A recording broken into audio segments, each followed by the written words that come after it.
Jajaran legislatif Bovendigul sesalkan tindakan sepihak Direktur RSUD yang memecat sejumlah tenaga dokter tanpa adanya koordinasi dengan pemerintah daerah.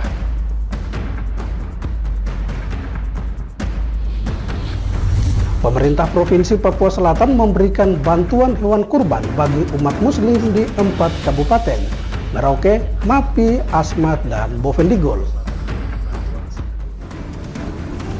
Halo, selamat pagi Bapak Mama dan Bas Saudara dong semua. Senang sekali saya Fernando Kakurung kembali menjumpai Anda dalam tayangan Info Digul edisi hari ini, Kamis 5 Juni 2025. Selain dua topik berita tadi, sejumlah berita lainnya akan kami hadirkan untuk Anda.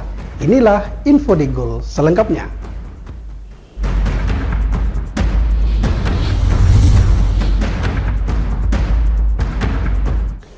Bapak Mama dan Mbak Saudara dong semua, kita ke berita pertama. Jajaran legislatif Bovendigul sesalkan tindakan sepihak Direktur RSUD yang memecat sejumlah tenaga dokter tanpa adanya koordinasi dengan pemerintah daerah. Ungkapan kekecewaan ini disampaikan Wakil Ketua 1 DPRK Bovendigul, Oral Brunner Leleng, dalam rapat dengar pendapat bersama pihak RSUD, Dinas Kesehatan, dan BP4D Bovendigul.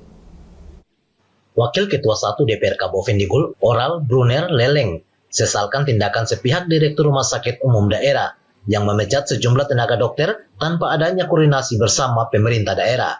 Dalam hal ini, Dinas Kesehatan. Direktur RSUD Bovendigul dinilai telah melanggar aturan karena RSUD masih merupakan unit pelaksana teknis daerah atau UPTD di bawah naungan Dinas Kesehatan Kabupaten Bovendigul. Harusnya setiap keputusan penting seperti pemecatan tenaga medis dikoordinasikan dengan Kepala Dinas Kesehatan dan keputusan tertinggi berada di tangan Bupati. Jajaran legislatif menilai gaya kepemimpinan Direktur RSUD melebihi kepala daerah, di mana selalu melakukan ancaman kepada petugas kesehatan, padahal dalam pelayanan publik seperti rumah sakit harus selalu mengutamakan pendekatan hati bukan emosional. Ada informasi lewat WA, Direktur Rumah Sakit melakukan pemecatan secara sepihak terhadap beberapa dokter yang ada. Nah, ini sudah pelanggaran. Seorang Direktur Rumah Sakit tidak boleh memecat karena rumah sakit ini masih di bawah Dinas Kesehatan, PTD-nya Dinas Kesehatan. Dia harus koordinasi dengan Kepala Dinas Kesehatan. Yang mengambil keputusan tertinggi adalah Bupati. Tetapi dengan gaya dari Direktur Rumah Sakit sekarang ini merasa dia melebihi daripada Bupati, apapun semua melakukan ancaman. Nah, itu bukan seorang pemimpin yang baik, apalagi kita berbicara dalam pelayanan masyarakat, khususnya rumah sakit, karena rumah sakit ini kalau harus kita berbicara masalah hati. Semua tenaga medis termasuk dokter dan perawat harus diperlakukan dengan baik karena mereka bertugas melayani masyarakat dengan dedikasi tinggi. Diharapkan kejadian ini menjadi perhatian serius pemerintah daerah agar ke depan tidak terulang kembali, karena daerah ini masih sangat membutuhkan tenaga medis, terutama masyarakat sebagai penerima layanan kesehatan.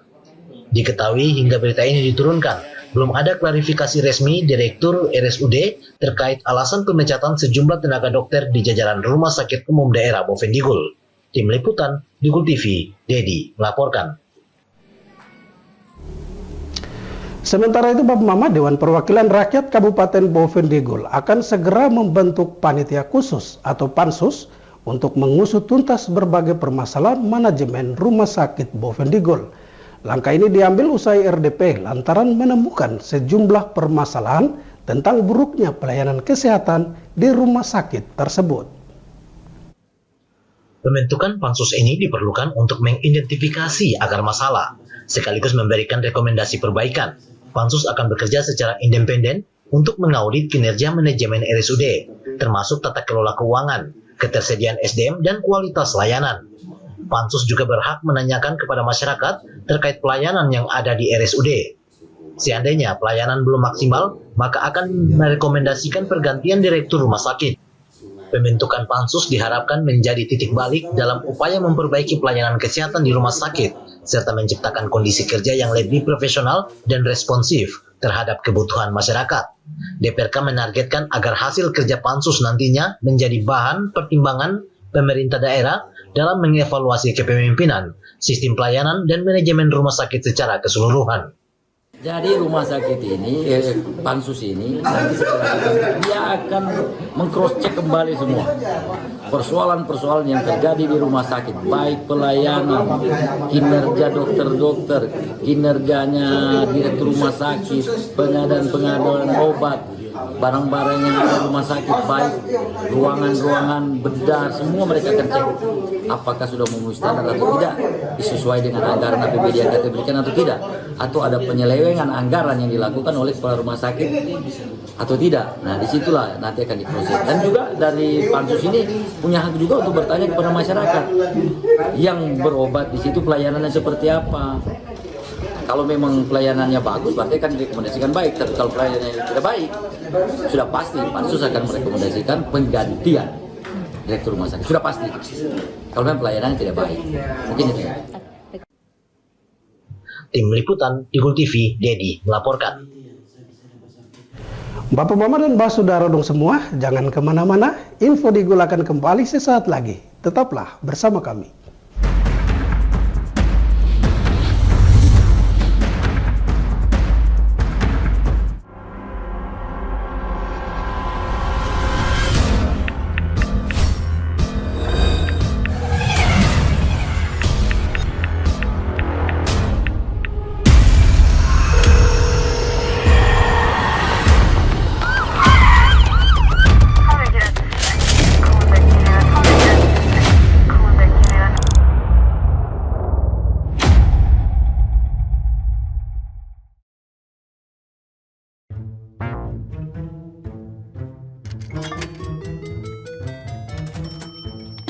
Aku menyesal mencoba judi online. Waktu belajarku terbuang, tabunganku berkurang, teman-temanku hilang, kugadaikan barang, terlilit utang. Mulai sekarang, aku akan berhenti judi online. Skema judi online sangat sistematis dan berbahaya. Menang sekali, namun rugi berkali-kali. Jauhi berbagai situs dan aplikasi judi online. Mari bentengi diri dan saling jaga. Hentikan dan laporkan judi online ke aduankonten.id, cekrekening.id, dan aduannomor.id.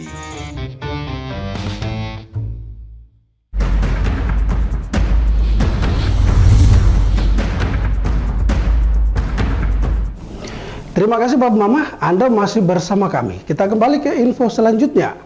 Kelompok khusus DPRK Bovendigul menyatakan siap mengawal secara ketat penggunaan dana otonomi khusus di sektor pendidikan dan infrastruktur. Hal ini untuk memastikan transparansi dan akuntabilitas anggaran. Kelompok khusus Dewan Perwakilan Rakyat Kabupaten Bovendigul akan mengawal lebih ekstra penggunaan dana otsus, terutama di bidang pendidikan dan infrastruktur, karena kedua sektor ini menjadi prioritas pembangunan di Bovendigul. Diketahui bersama bahwa dana otonomi khusus ini seringkali terjadi tarik-menarik soal evaluasinya, sehingga dana otonomi khusus terkadang dipergunakan seenaknya. Dalam hal ini bukan hanya di Bovendigul, tetapi terjadi di seluruh tanah Papua pada umumnya. Jadi yang paling penting yang kita laksanakan adalah pengawasan dana otonomi khusus. Kita tidak bisa kerja keluar dari roadmap otsus. Otsus itu hanya ada 4 faktor yang tadi saya sebutkan. Pertama ada pendidikan, kesehatan, kemudian ekonomi kerakyatan, dan yang ketiga, yang keempat adalah kesejahteraan sosial. Nah, yang paling penting yang kita harus betul-betul keluarkan energi untuk kawal adalah penggunaan dana otonomi khusus di bidang pendidikan dan infrastruktur. Karena kita lihat, kita tahu bersama ya, bahwa dana otonomi khusus ini tarik menarik soal evaluasi. Sehingga dana otonomi khusus ini bisa dipergunakan seenaknya. Bukan hanya di Bovendigul, tapi secara umum di seluruh Papua. Melihat penggunaan dana otonomi khusus belum digunakan secara baik, maka pemerintah membentuk Majelis Rakyat Papua, di mana perpanjangan tangan MRP ada DPR afirmasi, provinsi, dan kabupaten, yang tugasnya mengawal dana otonomi khusus. Melalui pengawasan ekstra nantinya, diharapkan pembangunan di Bovendigul semakin merata dan berdampak langsung bagi kesejahteraan masyarakat. Tim Liputan Digul TV, Dedi melaporkan. Kita beralih ke berita lainnya. Pemerintah Kabupaten Bovendigul menyatakan dukungan terhadap pelaksanaan 3 kegiatan penting yang dilaksanakan Badan Pusat Statistik, yaitu survei penduduk antar sensus, potensi desa, dan survei ekonomi rumah tangga triwulan. Dukungan ini disampaikan langsung Bupati Bovendigul Hengki Yaluo sebagai upaya untuk memastikan akurasi data statistik yang menjadi dasar perencanaan pembangunan di daerah ini. Karena data yang dihasilkan dari ketiga kegiatan BPS ini sangat penting untuk perumusan kebijakan yang tepat sasaran.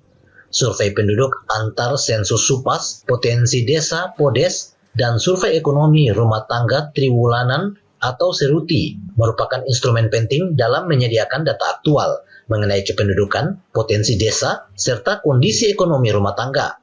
Dengan data yang akurat, pemerintah dapat merencanakan program yang lebih efektif. Nama pemerintah Kabupaten Bovendigul, saya, Hengki Yaluo MAP, menyampaikan dukungan penuh terhadap pelaksanaan kegiatan survei penduduk antar sensus, potensi desa, dan survei ekonomi rumah tangga triwulan yang dilaksanakan oleh Badan Pusat Statistik.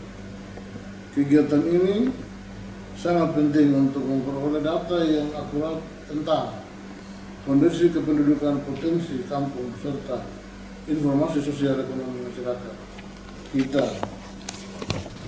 Data ini menjadi dasar untuk menyusun program pembangunan yang lebih tepat sasaran, adil, dan berkelanjutan bagi seluruh masyarakat Bovendigul. Bupati Hengki mengajak seluruh masyarakat Bovendigul untuk mendukung dan menyukseskan kegiatan ini dengan sepenuh hati, menerima dan membantu petugas BPS dengan memberikan jawaban yang jujur dan benar demi keberhasilan pendataan. Diharapkan pelaksanaan SUPAS, PODES, dan SERUTI di Bovendigul dapat berjalan lancar dan memberikan manfaat bagi perencanaan pembangunan yang lebih baik ke depannya. Tim Liputan, Digul TV, Dedi melaporkan.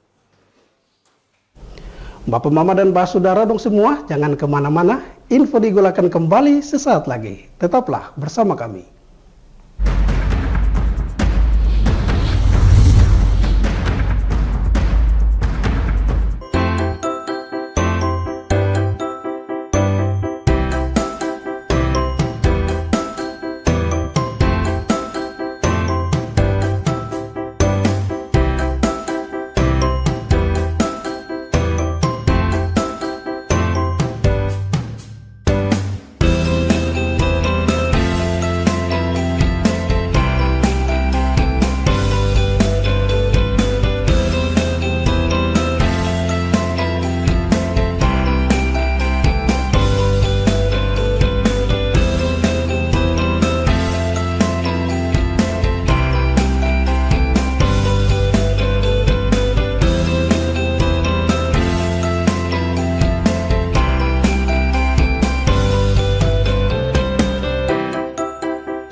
Perkembangan teknologi yang kian melesat mendorong pengguna internet dan media sosial di berbagai belahan penjuru dunia meningkat, tidak terkecuali dengan pengguna internet di Indonesia yang setiap tahun terus tumbuh secara signifikan.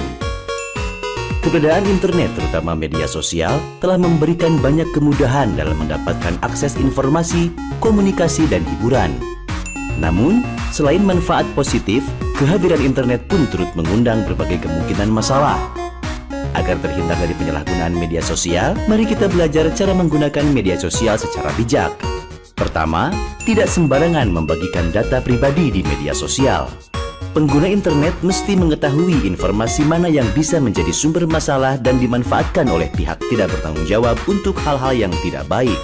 Jadi, sebisa mungkin hindari membagikan informasi pribadi seperti alamat rumah, kantor, atau detail dan jadwal kehidupan sehari-hari.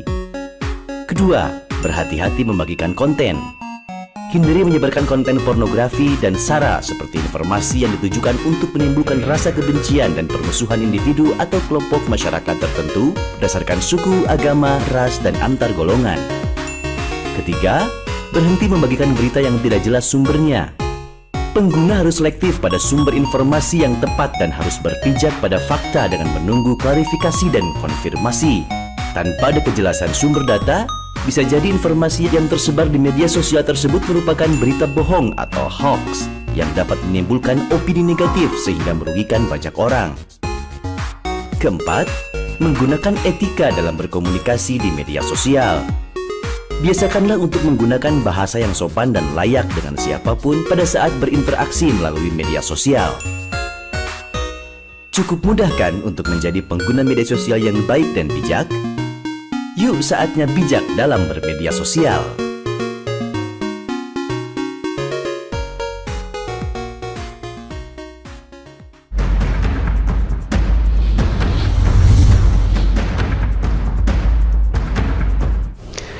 Terima kasih Bapak Mama, Anda masih bersama kami.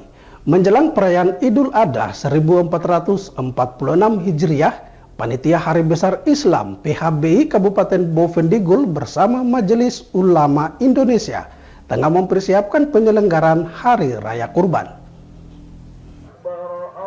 Panitia Hari Besar Islam dan Majelis Ulama Indonesia Kabupaten Bovendigul akan mengkoordinasikan pelaksanaan sholat Idul Adha serta pendistribusian hewan kurban di seluruh masjid yang ada di daerah ini.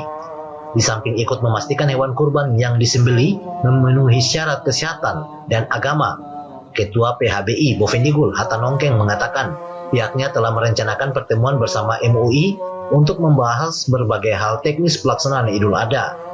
PHBI akan langsung berkolaborasi dengan MUI Kabupaten Bovendigul untuk menyusun kesiapan secara menyeluruh dalam waktu dekat. Nah, terkait dengan jelang Idul Adha ini, kita PHBI langsung berkolaborasi dengan MUI atau Majelis Ulama Indonesia Kabupaten Bovendigul. Dalam hal ini memang menjelang Idul Adha ini kita MUI sudah sebentar habis asar ini ada pertemuan Majelis Ulama Majelis Ulama Indonesia Kabupaten Bovendigul dengan pengurus PHBI terkait dengan persiapan Idul Adha. Persiapan-persiapan yang akan dilaksanakan meliputi pendataan calon perkurban, penentuan lokasi penyembelihan, serta koordinasi dengan dinas terkait untuk memastikan kelancaran proses pendistribusian daging kurban. Masyarakat diharapkan dapat berpartisipasi aktif untuk menyukseskan momen berbagi ini. Idul Adha tahun ini diharapkan dapat berjalan hikmat dan memberikan manfaat bagi seluruh masyarakat, khususnya kaum duafa di Bovendigul. Tim Liputan Digul TV, Dedi melaporkan. Sementara itu Bapak Mama, Masjid At-Taqwa kilometer 3 Tanah Merah mempersiapkan 10 ekor sapi untuk disembelih sebagai hewan kurban. Persiapan ini dilakukan sebagai bentuk kepedulian terhadap sesama dalam menjalankan ibadah kurban. Penyediaan hewan kurban ini bertujuan untuk memfasilitasi jemaah yang ingin berkurban, namun terkendala penyembelihan dan distribusi. Hewan-hewan kurban ini telah melalui pemeriksaan kesehatan untuk memastikan kehalalan dan kesesuaian syariat. Ketua Dewan Kemakmuran Masjid At-Taqwa kilometer 3 Tanah Merah, Ansar Santuwo mengatakan, untuk persiapan hewan kurban sampai saat ini sudah mendapatkan sapi sebanyak 10 ekor, di mana hewan kurban ini berasal dari jemaah dan anggota DKM Masjid At-Taqwa Tanah Merah. Alhamdulillah, bismillahirrahmanirrahim. Assalamualaikum warahmatullahi wabarakatuh. Pertama-tama puji syukur kepada Allah Subhanahu wa taala yang dimana atas rahmat dan karunia-Nya sehingga kami di Masjid At-Taqwa alhamdulillah sampai pada saat ini kita dari jemaah dan untuk seluruh pengurus DKM sudah mendapat untuk persiapan kurban yaitu sapi sebanyak 10 ekor. Sementara itu, untuk persiapan pelaksanaan sholat Id yang jatuh pada tanggal 6 Masehi hari Jumat, panitia telah berkoordinasi dengan pengurus untuk menyiapkan pelaksanaan sholat Id dan diharapkan dapat berjalan dengan lancar dan hikmat. Harapannya ibadah kurban tahun ini berjalan lancar dan memberikan manfaat besar bagi umatnya, khususnya dalam mempererat silaturahmi dan membantu sesama. Idul Adha 1446 Hijriah yang diperkirakan jatuh pada tanggal 6 Juni 2025, Masjid At-Taqwa siap menyelenggarakan penyembelihan hewan kurban dengan protokol kesehatan yang berlaku. Tim Liputan Digul TV, Dedi melaporkan. Bapak Mama dan Mbah Saudara dong semua, jangan kemana-mana, Info Digul akan kembali sesaat lagi. Tetaplah bersama kami.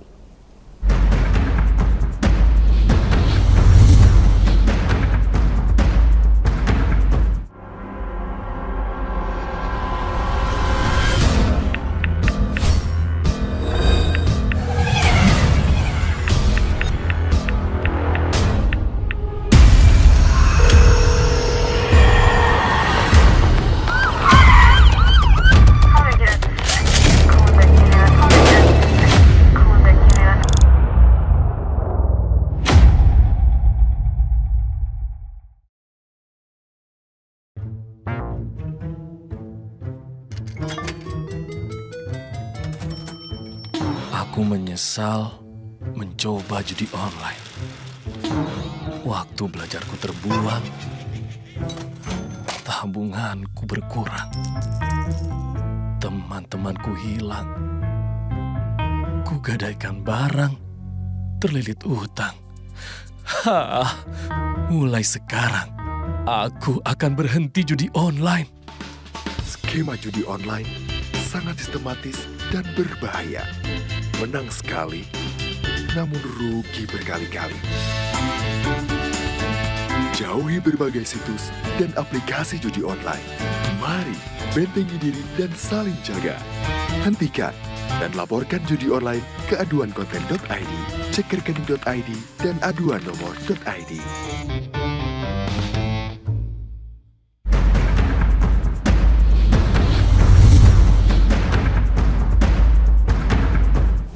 Terima kasih Bapak Mama, Anda masih bersama kami. Kita kembali ke info selanjutnya.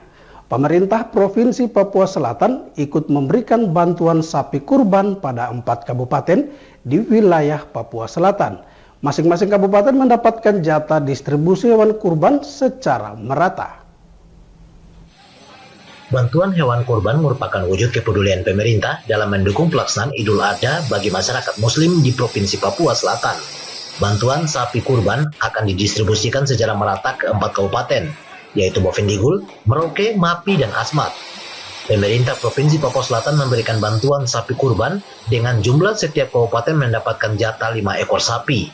Sementara untuk penyalurannya di Kabupaten Boven Digul akan dilakukan oleh PHBI dan MUI yang rencananya akan didistribusikan ke distrik Kou, Mindip Tanah, Jair, dan Kampung Asiki. Nah, terkait dengan kurban, tanggal 6. Oh, bukan pertemuannya. Sebenarnya kemarin beberapa hari yang lalu kami diundang di provinsi oleh pemerintah provinsi untuk penyerahan sapi kurban. Penyerahan sapi kurban ini diberikan kepada MUI, Majelis Ulama Indonesia, di 4 kabupaten, itu sebanyak 55 ekor. Dan terkait itu nanti MUI yang mendata masjid yang memang perlu untuk dipesan atau kurang sapinya, kami MUI yang nanti bersama dengan PHBI menyalurkan itu sapi, termasuk mungkin nanti di Kou, Mindip, atau di Asiki. Terkait dengan pelaksanaan kurban, PHBI akan melakukan pertemuan dengan MUI, pengurus masjid dan lembaga Islam untuk melakukan pelatihan tentang tata cara penyembelihan hewan kurban dan penyalurannya. Diharapkan bantuan ini dapat meringankan beban masyarakat sekaligus mempererat silaturahmi antar umat beragama di Provinsi Papua Selatan. Tim Liputan Digul TV, Dedi melaporkan. Bapak Mama, kita beralih ke informasi pendidikan. Sebanyak 79 siswa-siswi SD Impres Tanah Merah dinyatakan lulus 100% dari jumlah total siswa sebanyak 83 anak. Pada acara paripurna siswa kelas 6 diisi dengan kegiatan Pancasila dan pentas seni budaya di halaman sekolah. SD Impres Tanah Merah mengumumkan hasil kelulusan sekaligus melaksanakan pentas seni bagi siswa-siswi kelas 6. Kegiatan tersebut diawali dengan jalan santai kirap budaya, kegiatan Pancasila, dan pentas seni di halaman sekolah SD Impres Tanah Merah. Diketahui siswa-siswi kelas akhir yang dilaporkan mengikuti ujian sebanyak 83 siswa, namun 4 diantaranya berhalangan, sehingga yang mengikuti ujian hanya sebanyak 79 siswa-siswi. di mana 40 anak putra dan 39 anak putri, dan kesemuanya dinyatakan lulus 100%.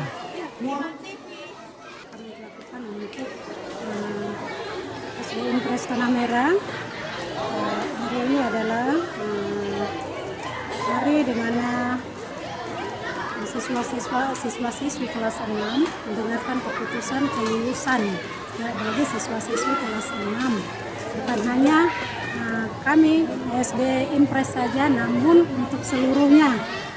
Sehingga kegiatan kami yang kami lakukan adalah jalan santai yang dimulai dari Sukaryango menuju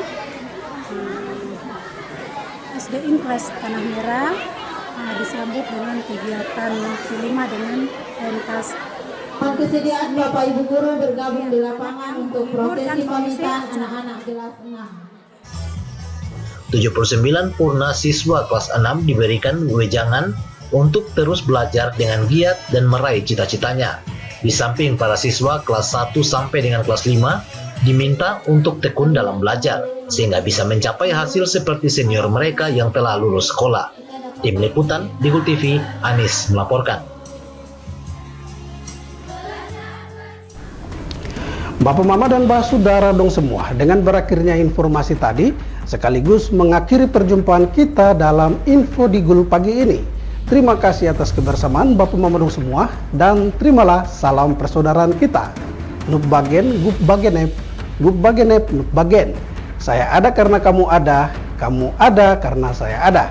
Saya Fernando Kakurung, mewakili seluruh kerabat redaksi yang bertugas, mohon pamit undur diri. Selamat pagi dan sampai jumpa.